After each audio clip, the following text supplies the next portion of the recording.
Anatomy of dicotyledonous and monocotyledonous plants. Dicotyledonous root. There are three main parts of a dicotyledonous root. These are 1. Epidermis, 2. Cortex, and 3. Stele. The internal tissue organization is as follows. The outermost layer is epidermis. Many of the cells of epidermis protrude in the form of unicellular root hairs.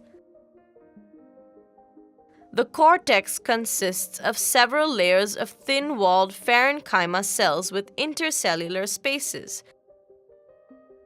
The innermost layer of the cortex is called endodermis.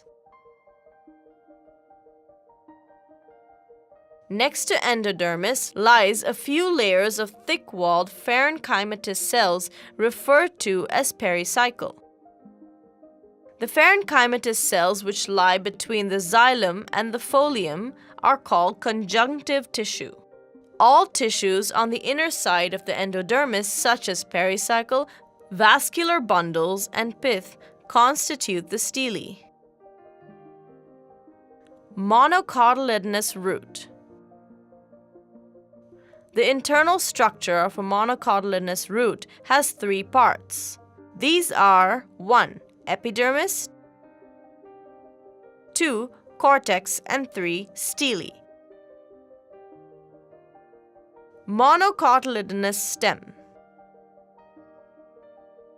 The monocot stem has a sclerenchymatous hypodermis and a large number of scattered vascular bundles. It contains a large amount of parenchymatous ground tissue. The vascular bundles are surrounded by a sclerenchymatous bundle sheath. Vascular bundles are conjoined and closed, but there is no phloem parenchyma. Water-containing cavities are present within the vascular bundles. Dorsiventral leaf. Dicotyledonous leaf. The transverse section of a dorsiventral leaf shows three main parts, namely 1. Epidermis, 2. Mesophyll, and 3. Vascular bundles. 1. Epidermis. The epidermis is of equal cell thickness. The epidermis in the upper part of the leaf is called upper epidermis, while that of the lower surface is called lower epidermis. The stomata are more in the lower epidermis than the upper.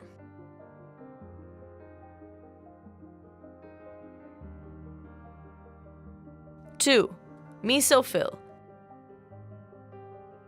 The tissue between the upper and lower epidermis is called the mesophyll. It has two parts, the palisade parenchyma and the spongy parenchyma. The cells of the palisade parenchyma are elongated and vertical. They have a large number of chloroplasts which take part in photosynthesis.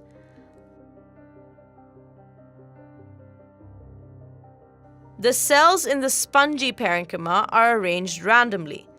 They have fewer chloroplasts and it mainly helps in gaseous exchange. 3. Vascular bundles. The vascular bundles in the leaf are arranged in the form of veins. They provide strength to the leaf. The vascular bundle is round with xylem towards the upper epidermis and the phloem to the lower. They don't have a wall dividing them.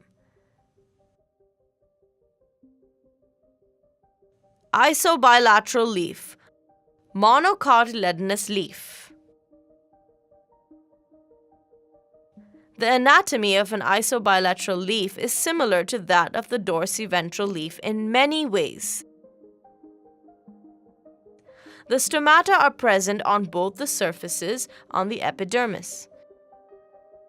The mesophyll is not differentiated into palisade and spongy parenchyma. Large colorless cells called bulliform cells absorb water and expose the leaf surface. They reduce the loss of water. Isobilateral leaves show parallel venation.